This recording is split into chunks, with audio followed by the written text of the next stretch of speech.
हाल जो हरियाणा में है वहाँ से हम आ रहे थे किशनगढ़। 10 तारीख की रात की बात है। आज कौन सी तारीख है?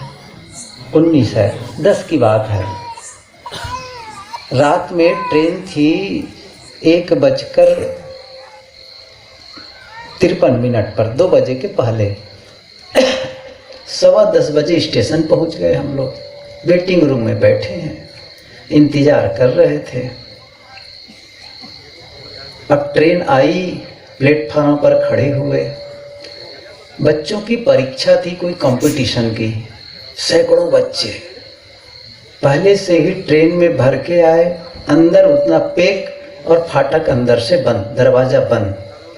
ट्रेन खड़ी हुई। हम कहे हमारा रिजर्वेशन है, खोल दीजिए खोल दीजिए। कोई खोलने वाला नहीं। कोई भी डिब्बा में दरवाज़ा खुला नहीं। अंत में हम खड़े रह गए, हाथ जोड़ जोड़ के कहते थे खोल दो भैया खोल दो, हमारा रिजर्वेशन है, आगे यात्रा है, जाना है। कोई नहीं खोला और ट्रेन चली गई। रात में 2 बजे ट्रेन चली गई। अब खड़े हैं, अब क्या करें? रिजर्वेशन तो गया और ट्रेन चली गई। आगे कार्यक्रम है। आधे पौने घंटे के बाद में दूसरी ट्रेन का इंतज़ार किए, वो भी वैसे ही। कैसे दिल्ली पहुँचे? कम से कम दिल्ली पहुँच जाते तो आगे हम लोग दूसरी ट्रेन पकड़ लेते। नहीं हुई। फिर क्या हुआ? सोचे कि अब तो ट्रेन में जगह मिलेगी नहीं। फिर कहे बस में चलो, तो 2:30 बजे रात में बस स्टैंड गए। 6-7 किलोमीटर दूर रहा तो रिक्शा किए चले गए। अब 2:30 बजे कौन सी बस मिले रात में हमको? कोई बस नहीं। 4:30 बजे के बाद बस आई, पहली बस, 4:45 बजे के लगभग। उसमें भी मधु की तरह बच्चे झूम जाते थे। पहले ही फुल, पैर रखने की जगह नहीं। सामान इतना हम लोगों के पास, 3 लोग थे, जगह नहीं। ऐसा करते करते दूसरी बस निकली, तीसरी बस निकली, कोई चांस नहीं। चौथी बस आई, आधे घंटे बाद चलेगी ऐसा बोले, जगह वहाँ भी नहीं थी। फिर भी सामान को जहाँ तहाँ भर दिया, ठूंस दिए और करनाल से खड़े खड़े बस में यात्रा किए दिल्ली तक। पूरी रात बैठे थे, खड़े खड़े दिल्ली आए, उतरे। एक रिक्शा वाला कहता है कि कहाँ जाएंगे महाराज? हम कहे बहुत दूर जाना है, हमको अजमेर के पास जाना है। कहें जब आपको बस में बैठा दूंगा तब पैसा देना।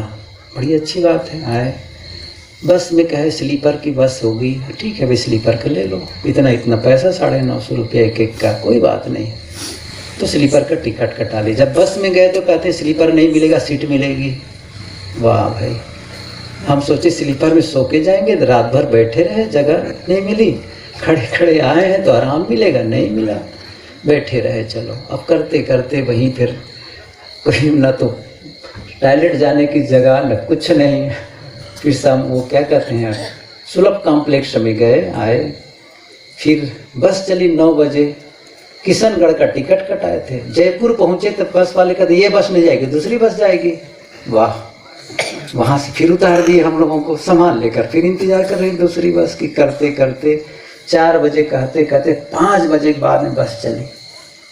6:45 बजे रात में शाम को हम आश्रम पहुँचे। जब आश्रम पहुँचे तो आश्रम वाले महात्मा क्या कहते हैं, यहाँ आसन नहीं है, वहाँ लगेगा दूर। मैंने कहा आज हम लोग का दिन नहीं है, आज हम लोग का दिन नहीं है। ये परिस्थिति बन जाती है कभी कभी। तो फिर सोए रात में 10:30 बजे, खा पी करके सुबह 6 बजे उठे। कभी कभी ये होता है, कभी कभी ये स्थिति बन जाती। विजया बैठी है, धर्मपुरी एक बार आ रहा था सूरत से, सुबह 6 बजे बस बैठा। 4-5 साल पहले की बात होगी। 6 बजे सुबह बस बैठा। 3 से 3.5 घंटे लगते हैं बड़ोदरा आने में। कितने घंटे लगे पता है? रात में 9:30 बजे बैठा, उतरा। 6 बजे सुबह बस में बैठा था सूरत में, डिपो में, और सूरत बड़ौदा कब उतरा? रात में 9:30 बजे। 15 घंटे लगे थे।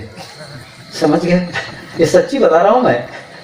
बारिश इतनी हुई थी, ऊपर से पानी चलता था, बस में जाम लगी, सड़क एकदम जाम, चलती नहीं थी बस। 15 घंटे हमको सूरत से बड़ौदा आने में। उस दिन मैंने फास्टिंग किया, और जिस दिन वो ट्रेन वाले बता ना, दिन भर मैंने फास्टिंग की थी, कोई खाया पीने में। आज तो व्रत है, बढ़िया करो, एंजॉय। यहाँ आया कहे कि बहुत परेशान। नहीं, काहे के परेशान, कोई परेशानी नहीं है, बैठे थे आ गए, ये परिस्थिति बनी है, स्वीकार करो इसको, परेशानी काहे की है। ऐसे कभी कभी स्थिति, एक बार वहाँ से आ रहा था बिहार से, बिल्कुल नेपाल बॉर्डर, 20 घंटे ट्रेन लेट हुई। अच्छा क्या हुआ था, सामने एक्सीडेंट हुआ ट्रेन का, तो दूसरे रूट से ट्रेन को लाए, 20 घंटे लेट। यात्री चिल्लाते थे, ड्राइवर को गाली देते थे, सरकार को गाली देते थे, रेल मिनिस्टर को गाली देते थे। क्या बात, कमाल है, क्यों चिल्लाते हैं आप? 1000 प्रयास करके पहले दिल्ली नहीं पहुंच सकते, यही एक रास्ता है, जो ड्राइवर चलाएगा वही चलना है, क्यों चिल्लाते हो? शांत रहो। और मैंने क्या किया था, उसी दिन बुक स्टॉल, प्लेटफार्म में एक बुक स्टॉल से पुस्तक खरीद ली थी, सकारात्मक सोच की शक्ति। वो पुस्तक मुझे पसंद आने लगी। ट्रेन में बैठे बैठे मैं 200 पेज पढ़ा, अंडरलाइन करते हुए, और बड़ी सुखमय यात्रा बीती। परिस्थिति बदलती है, इसका मतलब नहीं कि हम दुखी हो जाएं। मैं ऐसा नहीं कि मैं जाग रहा हूं तो दुखी हूं, ये मैं नहीं कह रहा हूं मैं दुखी नहीं हूं, लेकिन मैं एक निवेदन करता हूं कि सबके लिए अच्छा होता कि आप लोग जल्दी करते। बहरहाल मुझे पहले दे करके जसू भाई को धन्यवाद देता हूं, मुझे तो अवसर मिल गया है कि मैं जल्दी बोल के कुछ विश्राम कर सकूं। दूसरी एक बात और, मैं उसमें भी जोर नहीं दे सकता, मेरा कोई हक नहीं है, लेकिन एक छोटा सा निवेदन, पटाखा फोड़े अच्छा लगा, लेकिन थोड़ा कम कर दो उसको सही है, कम कर दो। समझ रहे हैं ना प्रदूषण कितना बढ़ रहा है। ये मैं कम करने के लिए इस साल कह रहा हूँ, अगले साल आऊंगा कहूँगा बंद कर दो। इस साल तो मैं कह रहा हूँ कम कर दो, अगले साल क्या कहूँगा, बंद कर दो। अभी नहीं कहूँगा, समझ रहे मैसेज मेरा कम कर दो, सादा रखें, अच्छा रहेगा, सात्विक जीवन जिए, सरल सादा बढ़िया। अधिक से अधिक वैचारिक परिवर्तन में जोर दो, जीवन परिवर्तन में जोर दो। ये बाहरी टंट घंट तो बहुत लोग पूरी दुनिया कर रही है, हमें कुछ ऐसा जी के दिखाना है कि लोग कहें मुझे वैसा जीना है, मुझे वैसा जीना है। चाहे हम साधु हों, चाहे हम गृहस्थ हों, चाहे भगत हों, साधु को भी देखकर कहे मुझे उस साधु के समान बनना है, वैसा जीना है। देखिए साहब, मैं जब बैठे रहता हूँ, लोग ला ला करके पैसा देते हैं, मुझे इतना कई बार संकोच लगता है, क्यों इतना देते हैं हम लोगों को, क्या जरूरत है इतनी देने की? कम से कम दो, ये आश्रम वालों को दो, आश्रम वाले भी जरूरत पड़ती है, लेकिन वैसे भी लोग देते हो, मैं मना भी नहीं करता हूँ। आप लोग देंगे तो हम लोग का खर्चा पानी तो चलेगा, बात तो सही है, इसमें राय नहीं है। लेकिन आप लोग पैसा क्यों देते हैं, धन क्यों देते हैं, भोजन क्यों देते हैं, कपड़े क्यों देते हैं? इसलिए देते हैं कि साधु उपार्जन नहीं करता है, इसलिए उनके भरण पोषण के लिए, उदर पोषण के लिए उन्हें अन्न दो, भोजन दो। और कभी कुछ दवाई की जरूरत पड़ती है, साबुन सोडे की जरूरत पड़ती है, चलो थोड़ा बहुत किराए भाड़े की जरूरत पड़ती, पैसे भी दे दो। लेकिन हम उदर पोषण के लिए भोजन आपसे लें, लेकिन उदर पोषण क्यों? उदर पोषण करने के बाद यदि मैं विवेक का पोषण नहीं करता हूं, साधना का पोषण नहीं करता हूं, संयम का पोषण नहीं करता हूं, तो मैं अपराधी हूं। साधु वेश पहन करके यदि भक्तों से लेकर के उनके प्रेम को बचाना बहुत कठिन है। श्रद्धा से हमें देते हैं, यदि श्रद्धा का मैं सही ढंग से उनका स्वीकार करके उसका सही उपयोग न करूं, तो समझ लीजिए मैं अपराधी हूं, और इसका बदला मुझे देना पड़ेगा, इसका देना पड़ेगा। एक गुरुदेव जी ने कहा था, बहुत पहले कहे थे कि एक भगत ने पूछा, साहब आप लोगों को इतना देते हैं, लेते हैं, करते हैं, और अच्छा आप लोग कब चुकाएंगे इसके बदला? इसका बदला कब चुकाएंगे? को ले रहे हैं तो देना पड़ेगा ना। गुरुदेव जी ने कहा, यदि मैं आपके धन को लेकर के, भोजन के लेकर के भजन नहीं करता, साधना नहीं करता, तो अगले जन्म में बैल होकर चुकाना पड़ेगा, मुझे बरद होकर के चुकाना पड़ेगा। समझ रहे हैं? साधु की बहुत बड़ी जिम्मेदारी है। जिस भावना से संत भक्त लोग देते हैं, साधु को चाहिए वो संयम का जीवन जिए, साधना परायण जीवन जिए, और एक ऐसा आदर्श स्थापित करे जिसे भक्त लोग देखकर कहे, उनको देखने मात्र से उनको संतुष्टि मिलने लगे, उनके साथ बैठने मात्र से उनको संतोष होने लग जाए, तब तो हम साधना पथ में सही चल रहे हैं। साधु होकर के हम संघर्षमय रहें, राग द्वेष में उलझे रह जाएं, लड़ाई झगड़ा में उलझे रह जाएं, अपने आप को बड़ा करने में, अपनी प्रसिद्धि में उलझे रह जाएं, काहे की साधना। कितनी बार मैंने सत्संग में आप लोगों के बीच कहा है, हम वह नहीं है जो हम दिखाई देते हैं, हम वह हैं जो हम सोचते हैं। जो मैं सोचता हूं वह मैं हूं, वह मैं नहीं हूं जो मैं दिखाई देता हूं। क्यों ऐसा मैं क्यों कह रहा हूं? इसलिए कह रहा हूं कि यदि मेरे मन में क्रोध के विचार आते हैं तो मैं क्रोधी हूं, द्वेष के विचार आते हैं तो द्वेषी हूं, मोह के विचार आते हैं तो मोही हूं, ईर्ष्या के विचार आते हैं ईर्ष्यालु हूं, काम के विचार आते हैं कामी हूं। साधु का है का? लेकिन मेरे मन में त्याग, वैराग्य, भक्ति और साधना के विचार आते हैं तो मैं साधक हूं। अंदर में कसौटी करके देखना, अंदर थोड़ा झांक के देखना चाहिए। जो उपदेश मैं लोगों को दे रहा हूं, अपने में कितने अंश में है वो, मैं कितना उसका पालन किया हूं, क्या मैं भी बदल रहा हूं, नहीं बदल रहा हूं। साधना का मतलब भक्तों द्वारा दिया हुआ अन्न, भक्तों द्वारा दिया हुआ अर्थ, वह मेरे साधना में उपयोगी हो। किसी की श्रद्धा को लो, बड़े विश्वास करते हैं। कई बार देखो भक्तों के यहाँ जाओगे, बड़े साधारण जीवन जीते हैं, कभी घी नहीं खाते, लेकिन साधु जाएंगे घी लाएंगे।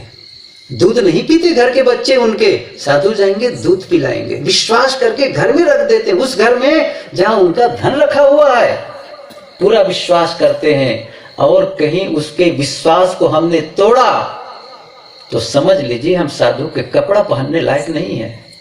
इसलिए बहुत जरूरी है साधु के मार्ग में चल करके भी हमें अपने आप को संभालना। इसी प्रकार से भक्तों की भी जिम्मेदारी है, सबकी जिम्मेदारी है। आपको अपने, हम सबको अपने जीवन को इतना सुंदर तरीके से जीना चाहिए कि इस जीवन से सुख और शांति का अनुभव हो। आपके परिवार में, आपके घर में कोई जाए और घर के माहौल को देख करके उनको लगे वाह क्या बहुत बढ़िया माहौल है, आपस में कितना प्रेम से आपस में बात करते हैं लोग। पिता पुत्र के संवाद को सुनो, सास बहू के बातचीत को सुनो, पति पत्नी के बीच के वार्ता को सुनो, आपस में इतना प्रेम, इतना सुंदर, इतने मीठे शब्दों में एक दूसरे के प्रति सम्मान का भाव, एक दूसरे के प्रति आदर का भाव, आए हुए मेहमान के प्रति भी सम्मान का भाव। जो मेहमान आएगा ना फिर से आने का मन करेगा, कहेगा यही घर स्वर्ग है। आप अपने घर को स्वर्गमय बनाइए,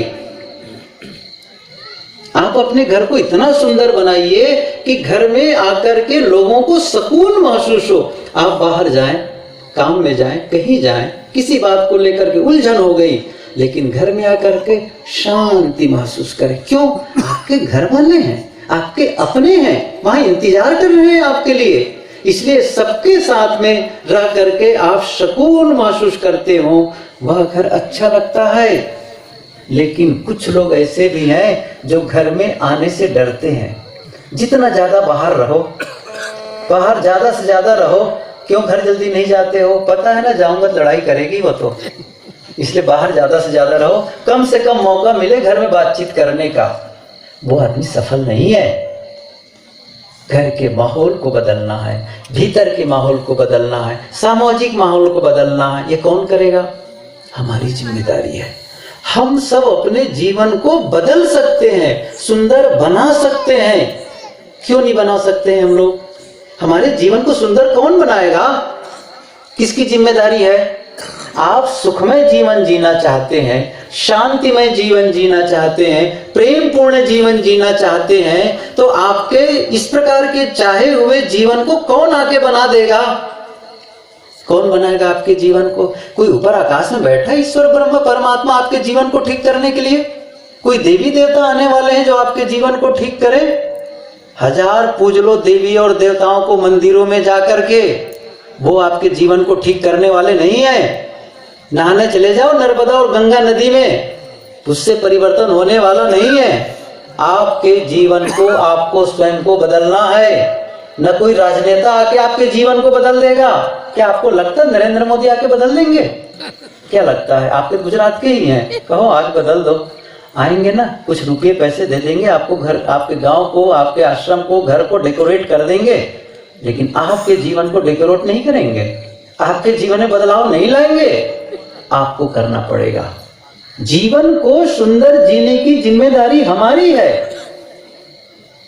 ये हम सबको चाहिए कि हम सुंदर जीवन जिए, आपस में इतना प्रेम से। मैंने कहा ना कि आप स्वयं नहीं बदलेंगे, आप अपने अंदर के जीवन में कोई बदलाव नहीं लाएंगे, आप विनम्र नहीं होंगे, क्षमा करने की शक्ति को नहीं अपनाएंगे, ईमानदार नहीं होंगे, आप विश्वास नहीं करेंगे लोगों के साथ में, लोगों का सम्मान नहीं करेंगे, तो फिर आपके साथ कौन अच्छा व्यवहार करेगा? पहले तो हमारा काम है हम दूसरों के साथ वही व्यवहार करें जो हम लोगों से चाहते हैं। जब आप बीज बोएंगे तभी तो फसल काटेंगे। बीज बोए नहीं, फसल काटने की तैयारी कर रहे हैं। कभी बीज बोए हैं? सम्मान का बीज बोए हैं, प्रेम का बीज बोए हैं, शांति का बीज बोए हैं, किसी को क्षमा किए हैं? सुबह कोई संत कह रहे थे, ख्याल नहीं आ रहा है, कि आपस में जो मन मुटाव है ना, बोझ लेकर के चलते हैं, बोझ लेके चलते हैं। जो सबसे बड़ा बोझ लेके हम लोग आपस में चलते हैं, कौन सा बोझ है पता है? मन मुटाव का। किसी ने कुछ कह दिया आपको, बस पकड़े हुए हैं। उसने मुझे गाली दी थी, उसने मेरा अपमान किया था, उसने मेरा नुकसान किया था, उसने मुझे वैसा कहा था। कह दिया, क्या हो गया आखिर कह दिया तो? अरे उसको छोड़ो, आगे बढ़ो। रात गई सो बात गई। आपको देखिए, मैं एक बात बताऊं आपको, आपस में प्रेम को बढ़ाने के लिए कुछ बातें ऐसी हैं जिसको अपने जीवन में अप्लाई करने की जरूरत है। जैसे हम सभी ये अच्छी तरह जानते हैं कि हमसे कभी न कभी गलती हो जाती है। क्या हम में से कोई ऐसा है जो कहेगा मेरे से कभी गलती नहीं हुई है और कभी गलती नहीं होगी? कोई है ऐसे? नहीं है। सभी को पता है कि कभी न कभी गलती हो जाती है, और जब गलती हो जाती है तो हम क्या चाहते हैं? हम क्या चाहते हैं? हमारी गलती को लोग क्षमा कर दें। सही है कि नहीं है? हमारी गलती को किसी को न बताई जाए। अब दूसरे से गलती हो जाती है तो हमें क्या करना चाहिए? बदला लेना चाहिए, उसको थप्पड़ लगाना चाहिए, उसको सजा देनी चाहिए। उनको भी तो क्षमा की जरूरत है, नहीं करना चाहिए क्षमा? नहीं करते हैं। और मैं एक चीज और आगे बढ़ के कहना चाहता हूं, इससे बड़ी बात क्या? संबंधों को बनाए रखने के लिए रिश्ते को बनाए रखने के लिए गलती नहीं होने पर भी क्षमा मांग लो। ये बात थोड़ा कम समझ में आएगी। लोग तो गलती होने पर क्षमा नहीं मांगते हैं, तो गलती न होने पर क्षमा काहे को मांगेंगे? समझ रहे हैं ना? आप दूसरे की गलती को क्षमा करने की उदारता बरतेंगे तभी कभी आपकी गलती को क्षमा मिलने वाली है। अपनी गलती हो जाए तो क्षमा मांगने का साहस बनाओ, और दूसरे की गलती हो जाए तो क्षमा करने की उदारता बरतो। और मैंने ये भी कहा, कभी कभी गलती आपको पता न चले कि मेरी गलती है, फिर भी परस्पर के प्रेम को बनाए रखने के लिए क्षमा मांग लो, सामने वाला भी समझेगा। मैं एक उदाहरण बताऊं, घटना। एक साधक, गृहस्थ साधक था, बड़ी अच्छी साधना भी करता था। अपने दामाद को, जमाई कहते हैं ना, जमाई को 3 लाख रुपये दे दिए पहले की बात, ताकि उसका व्यापार चले। तो 3 लाख रुपये दिए तो उसका व्यापार बढ़िया चलने लग गया, बढ़िया व्यापार चलने लग गया। व्यापार इतना बढ़िया चला, आमदनी खूब हुई, लेकिन उनके जमाई पैसा लौटाने का नाम नहीं ले रहा था। कि ससुर जी का पैसा क्या लौटाना है? सही है ना? पैसा नहीं लौटाया। बीत गया लंबा समय, कई साल बीत गए। अब दोनों के परस्पर जो संबंध था वो खटास में बदल गया। आपस में कहना सुनना, लड़ाई झगड़ा, बातचीत बंद। एक पैसा है ना, मुद्रा बदल देती है साहब, मुद्रा बदल देती है। बड़ी सावधानी की जरूरत है इसके लेन देन में।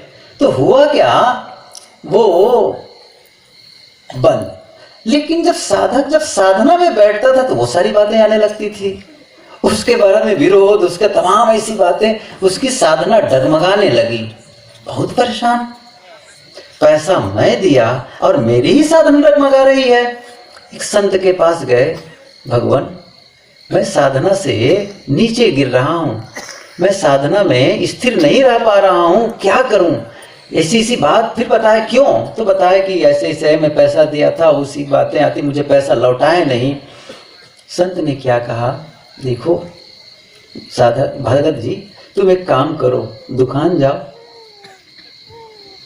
मिठाई ले लो, फल ले लो, एक टोकरा फल ले लो, ठीक से मिठाई ले लो और दामाद के यहाँ जा करके क्षमा मांग लो।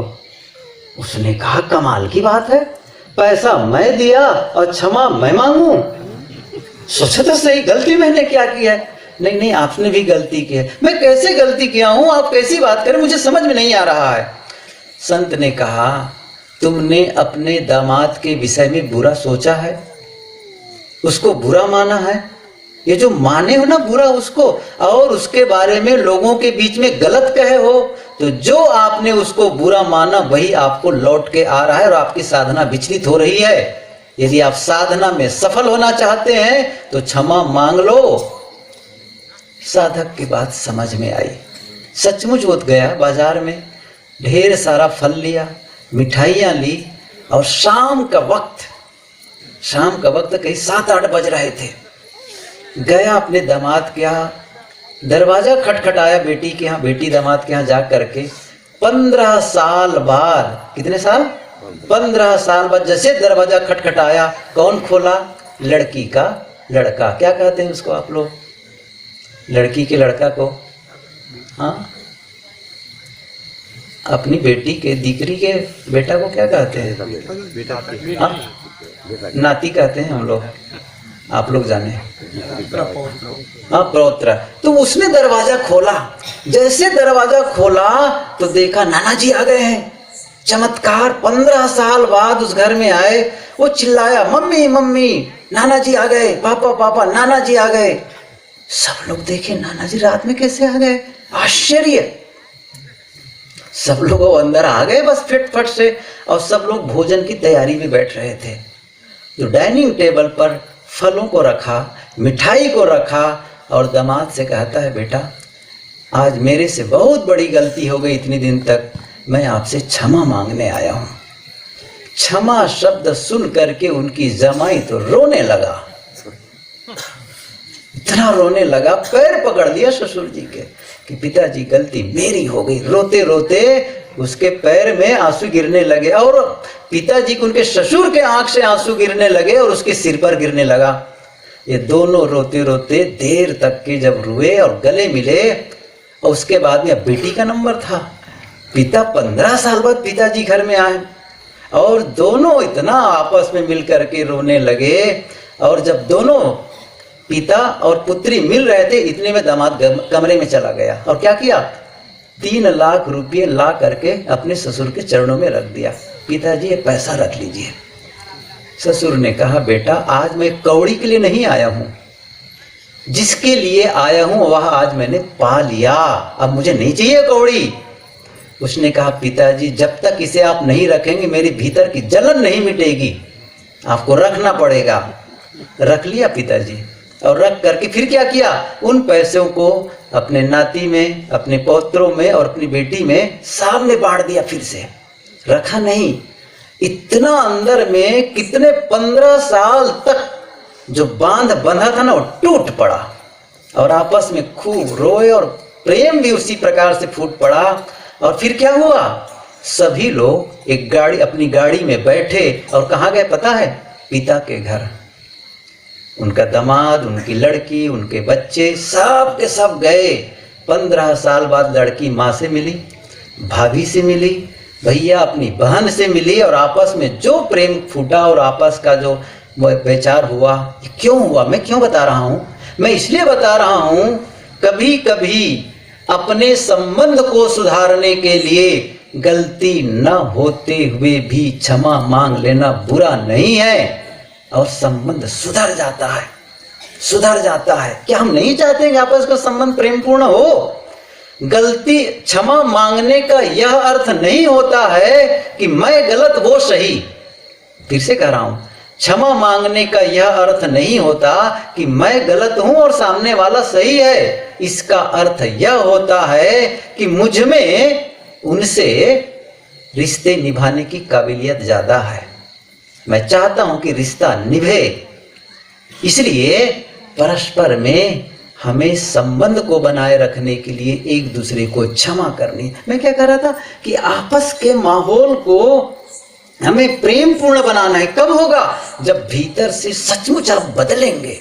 आप अपने जीवन को सुंदर बनाने का निर्णय नहीं लेंगे तो कोई नहीं आने वाले निर्णय को सुंदर बना, जीवन को सुंदर बनाने के लिए।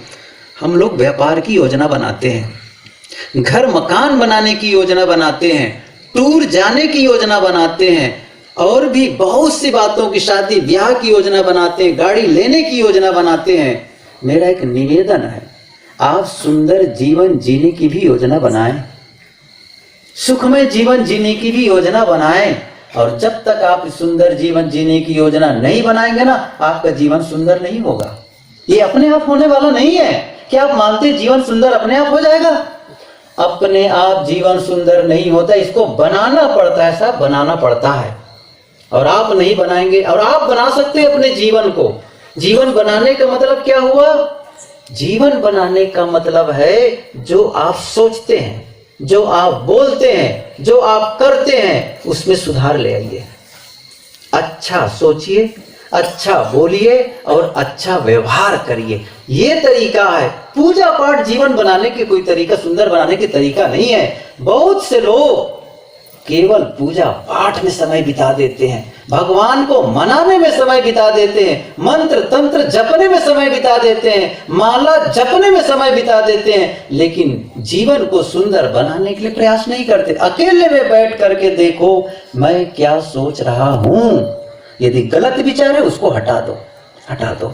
जैसे खेतों में आप फसल बोते हैं, घास उगाती है, क्या करते हैं? घास को निकाल के फेंकते हैं, सही है कि नहीं है? क्यों फेंकते हैं? फसल की रक्षा के लिए। ऐसे ही अपने मन की शांति के लिए आपको बीच बीच में जो गलत विचार है उसको उठा करके फेंको, फेंको उसको। ये कौन करेगा?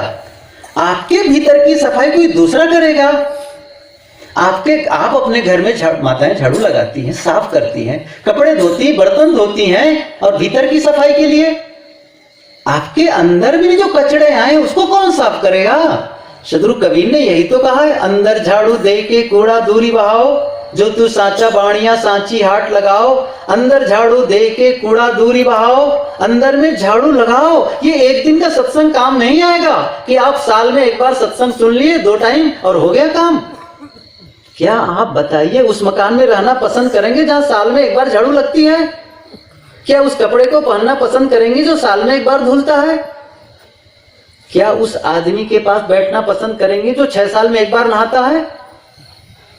रोज सफाई चाहिए ना। और भीतर की सफाई कितने दिन में करते? साल में एक बार। अंदर में भी कचड़े, कैसे कचड़े आते हैं मैं बता रहा हूं आपको, कैसे कचड़े आते हैं। आपके नहीं चाहने पर भी आते हैं, नहीं चाहने पर भी। मैंने कहा था ना सुबह के सत्र में, आप बिल्कुल सही हैं, लेकिन आपके घर का कोई ऐसा सदस्य जिसने गलती कर दी, आपका बेटा, आपकी बेटी, आपके और कोई भी सदस्य इतनी बड़ी गलती कर दी जिसको लेकर के आपके भीतर में द्वंद्व मचा है, आप परेशान हो रहे हैं भीतर भीतर। एक कचड़ा आ गया, किसी ने आके आपको गाली दे दी, किसी ने आपको अपमान कर दिया, ये सब कचड़े हैं। आप उसको साफ करो। अकेले में बैठना पड़ेगा और देखना पड़ेगा मेरे मन में किसके प्रति द्वेष आ रहा है, किसके प्रति नफरत है, किसके प्रति घृणा है, किसके प्रति ईर्ष्या है, उसको निकालना है। किसके प्रति मेरे मन में मनोविकार जग रहा है, काम का चिंतन जग रहा है, उसको हटाना पड़ेगा। नहीं हटाएंगे तो कभी भी जीवन सुंदर नहीं होगा। और आपका जीवन सुंदर नहीं होगा तो आपके बच्चे आपको आदर्श नहीं मान सकते हैं, समझ लो, नहीं मान सकते हैं। क्या आप अपने बच्चों के लिए आदर्श हैं? मैं एक चीज बताऊं आपको, जो दुनिया में जितने आप बड़े से बड़े लोग और सफल से सफल लोगों का नाम जानते हैं, उन लोगों का चित्र आप टेबल पर रख लीजिए। कल्पना करिए, जैसे राम है, कृष्ण है, बुद्ध है, महावीर है, ईसा है, मोहम्मद है, गांधी हैं, कबीर हैं, या फिर राजनीति के क्षेत्र में जो बड़े बड़े लोग हैं, या फिर जो व्यापार के क्षेत्र में बड़े बड़े धनी लोग हैं, या फिर फिल्मी दुनिया जो बड़े बड़े हैं जिनको आप मानते हैं इन्होंने सफल हुआ, चाहे वो गायक हो, खिलाड़ी हो, जो भी सफल हो, उसमें से 10-20 से 25 लोगों का आप चित्र रख लीजिए। अब मैं मन नहीं कर रहा हूं कि आप यदि फिल्म दुनिया चाहे अमिताभ बच्चन का रखते हो, चाहे सचिन तेंदुलकर रखते हो, किसी का भी रख सकते हैं, आप मानते हैं कि ये सफल हैं, चाहे आप लता मंगेशकर को रख लें, तो कोई भी, तो 10, 20, 25 चित्र रख लीजिए और एक चित्र अपना भी रख लीजिए। क्या करिए, एक चित्र अपना भी रख लीजिए और अपने बेटे को कहिए, इन सभी चित्रों में से देख रहे हो, आप किसके समान होना चाहते हो? किसके समान होना चाहते हो? क्या आपको लगता है आपका बेटा आपके समान होना चाहेगा? होना चाहेगा? क्यों नहीं होना चाहेगा? सोचे हैं कभी? आप उनके रोल मॉडल हैं, क्यों नहीं बन पा रहे हैं? उनके सामने विनम्र हैं। आप जब बच्चे के सामने क्रोध करते रहेंगे तो सीख जाएंगे क्रोध करना।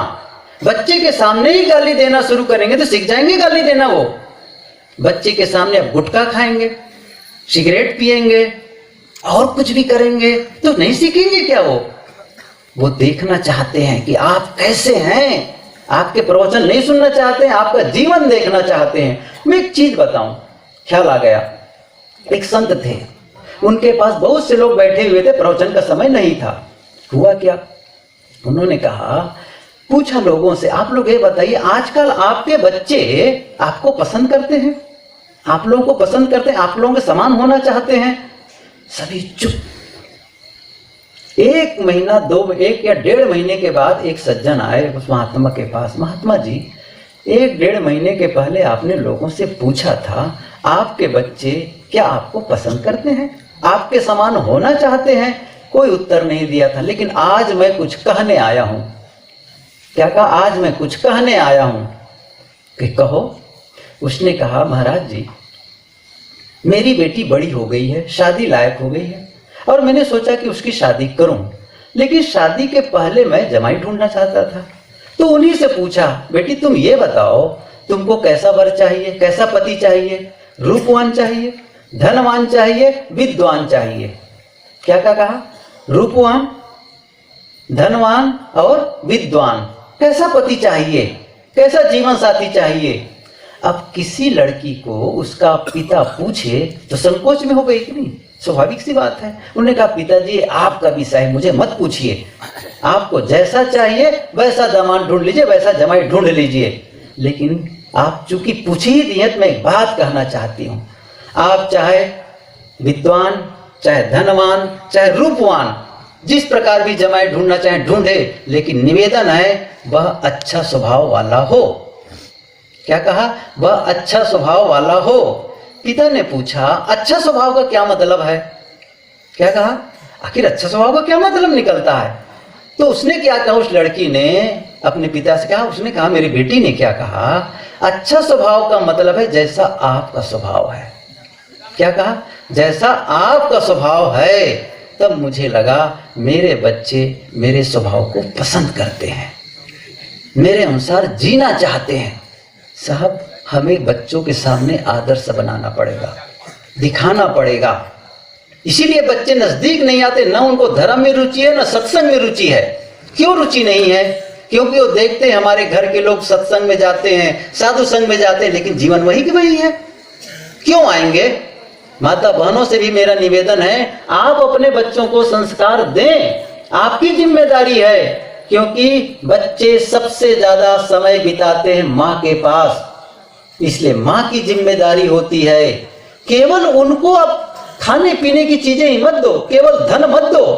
मैंने पढ़ा, क्या लिखा था कि यदि बच्चे को खिलौना नहीं दोगे तो कुछ देर तक रोएगा, लेकिन संस्कार नहीं दोगे तो जीवन भर रोएगा। इसलिए बच्चों को सही संस्कार दो। धन कितना देते हो इसका महत्व नहीं है, महत्व है सही संस्कार देने का। जिस घर के बच्चे हैं संस्कारी वह घर माँ का आभारी। माँ का आभारी कौन है? जिसके घर के बच्चे संस्कारी हैं, जो बच्चे विनम्रता से बात करते हैं, मीठे शब्दों में बात करते हैं, चिल्ला के नहीं बोलते हैं, ईमानदारी का बर्ताव करते हैं, दूसरों के साथ में शिष्टाचार का पालन करते हैं। आप अपने बच्चों के सामने ऐसा व्यवहार करेंगे तो बच्चे सीखेंगे, नहीं तो फिर नहीं होंगे। आप बच्चों में जो डालते हैं वो आपको लौट के मिलने वाला है। सेविंग अकाउंट समझ रहे हैं ना, आजकल तो जीरो बैलेंस में भी खुलता है, अब पता नहीं सही है कि नहीं, सेविंग अकाउंट पता है, मतलब जो आप डिपॉजिट करो वो आप विड्रॉल करो। बच्चों का मतलब सेविंग अकाउंट, जो आप उसमें डाल रहे हैं, क्या डाल रहे हैं? विनम्रता डाल रहे हैं, आगे चल के विनम्रता लौटने वाली है बढ़ करके, समझ रहे हैं ना। ईमानदारी डाल रहे हैं, ईमानदारी लौटने वाली है फिर उसमें वापस आपके जीवन में। आप केवल बच्चों को अच्छा बना करके बच्चों के ही जीवन का हित नहीं करते, अपना हित करते हैं, क्योंकि यही बच्चे होंगे जब आप बूढ़े हो जाएंगे, बुजुर्ग हो जाएंगे, घर के मालिक रहेंगे, और जो उसके अंदर आपने जमा किया है वो लौट करके आने वाला है। तो आप अपने भी हित कर रहे हैं बच्चों को अच्छे संस्कार दे करके। आपके बच्चे यदि गुटखा खाने लगे और आप नहीं रोक रहे हैं तो आप दोषी हैं। स्कूल से बच्चे आते हैं, खेलने चले जाते हैं, क्या आपने पता किया है कभी कि मेरे बच्चे किनके साथ खेलने जाते हैं, वो बच्चे कैसे स्वभाव के हैं, वो कैसे गुण वाले हैं? पता करो उन लोगों से। गलत बच्चों के साथ रह करके आपके बच्चे गलत बन जाएंगे, फिर आप नहीं रोक पाएंगे उनको। इसलिए आपकी जिम्मेदारी होती है उन बच्चों को निगरानी करो, सही लोगों के साथ खेले, सही बच्चों के साथ खेले और सही घर में जाए। बाद में जब बात बिगड़ जाएगी तो बनने वाली नहीं है। इसलिए जब बच्चा छोटा हो, नन्हा हो, तभी संभालो। और बच्चे गलती करे, खासकर मैं इन श्रीमानों से कहता हूं, आपके घर के बच्चे कभी गलती करने की शुरुआत कर रहा है, उसी दिन टाइट हो जाओ। यदि शुरू में टाइट नहीं हुए, कई लोग क्या कहते हैं, एक ही बेटा है, कुछ बोल देंगे पता नहीं क्या हो जाए आजकल। अरे ऐसे बाप बनने से बाप न बनो तो अच्छा है, सीधी सी बात है। क्या बेटा पैदा करने से बाप हो गए क्या? क्या बेटी बच्चे पैदा करने से माँ हो गए क्या? माँ के गुण चाहिए, बाप का गुण होना चाहिए। और बच्चा गलती करे तो टाइट होना चाहिए, उसको प्रेम करो तो कभी कोहनी से मारना भी सीखो उनको, कभी कुछ सिखाओ सबक उनको। एक उदाहरण बताऊं, दिल्ली की घटना है। रात में 12 बजे पुलिस दरवाजा खटखटाती है, सभ्य घर। दरवाजा खोला, घर का मालिक देखा, घर के आंगन बाहर पुलिस, कई लोग खड़े, कई पुलिस खड़ी हुई है और पुलिस अफसर खड़ा हुआ है। उन्होंने कहा आप कैसे? एक चित्र दिखाया, इस चित्र को आप देखते जानते? हाँ इसको पहचानता हूँ, कौन है? मेरा बेटा है। क्या मतलब इसका? हम इसको अरेस्ट करने आए हैं। क्यों, क्या हुआ? तब उस पुलिस अफसर ने कहा चांदनी चौक में ये कुछ लड़कों के साथ में लड़की को छेड़ रहे थे, अब इसको हम पकड़ने आए हैं। पिताजी स्तब्ध, उफ, रुको थोड़ा सा मैं आता हूं घर से। अंदर गया, लड़के को जगाया, उठो, और बताया पुलिस इस प्रकार से, क्या तुमने ऐसा किया है? चूंकि वो घर की मर्यादा थी, लड़का सिर झुकाया, चुप, बोला नहीं। पिता समझ गए इसने गलती की है, और बाहर पुलिस को आकर क्या कहते हैं, अब मेरे लड़के को आप अरेस्ट कर लीजिए। सीधी सी बात। पुलिस ने कहा कमाल का है, पिता रोकता भी नहीं अपने बेटे को अरेस्ट करने के लिए, और सीधे कह रहा है इसको बंद करके अपने पकड़ करके ले जाओ। और ताज्जुब तब हुआ जब पुलिस उसको पकड़ लेती है तो पुलिस अफसर को अलग बुलाकर 5,000 रुपये उस समय देते हैं, और क्या कहते हैं, बेटे की ठीक से पिटाई करना ताकि जीवन में कभी गलती न कर पाए। समझ रहे हैं? 5,000 क्यों देते हैं? बेटे की पिटाई करने के लिए। और आप 5,000 क्यों देंगे? बेटे को छुड़ाने के लिए। मैं सही कह रहा हूं? यही है परिवर्तन। आप बेटे को बिगाड़ रहे हैं कि सुधार रहे हैं? आपकी जिम्मेदारी है। इसलिए आप जीवन में परिवर्तन लाना है तो पहले अपने में परिवर्तन लाओ, परिवार में परिवर्तन लाओ, समाज में परिवर्तन लाओ। जिस ढर्रे से, जिस खान पान, जिस बोलचाल को अभी तक करते आए हैं उसमें परिवर्तन लाओ। अच्छा सोचो, अच्छा बोलो, अच्छा व्यवहार करो, तो फिर क्या होगा? जीवन बदलना शुरू हो जाएगा, परिणाम बदलने शुरू हो जाएंगे, वातावरण बदलना शुरू हो जाएगा। यही तो सत्संग का मतलब है। सत्संग क्या? मनोरंजन है। यह मनोरंजन करने आए हैं, अपने को बदलने आए हैं। संकल्प लेकर के जाओ, मैं अपने को बदलूंगा, मैं अच्छा जीवन जीऊंगा, आज की तारीख के बाद एक नया इंसान बन करके मुझे जाना है। सत्संग सफल है, सत्संग सफल है, आपका आना सफल है, आपका पैसा खर्च करना सफल है, आपका रात्रि जागरण भी सफल है। मेरा निवेदन है, आप लोग सचमुच बहुत मेहनत करती, इतनी भीड़ इस रात में बैठी रहे, बड़ी बात है। सचमुच आप लोग धन्यवाद के पात्र हैं। आप लोगों के प्रति बहुत बहुत धन्यवाद ज्ञापित करता हूँ कि आप लोग इस प्रकार संतों के प्रति प्रेम रखते हैं, सुनते हैं। और मैं निश्चित रूप से कह सकता हूँ, ये जो बार बार सुनेंगे ना, तो निश्चित रूप से बदलाव का मन बनेगा। और ये बदलाव का मन बने, अपने जीवन में बदलाव लाओ और समाज और परिवार में बदलाव लाओ। ये जो करेंगे, यही सुंदर राष्ट्र के निर्माण में हम सहयोग देना होगा। यदि हम अपने राष्ट्र को भी सुंदर बनाना चाहते हैं तो पहले अपने को सुंदर बनाएं, अपने परिवार को सुंदर बनाएं, अपने समाज को सुंदर बनाएं, और सब मिल करके हमारा राष्ट्र सुंदर होगा। आप लोगों को बहुत बहुत धन्यवाद। साहेब बंदगी।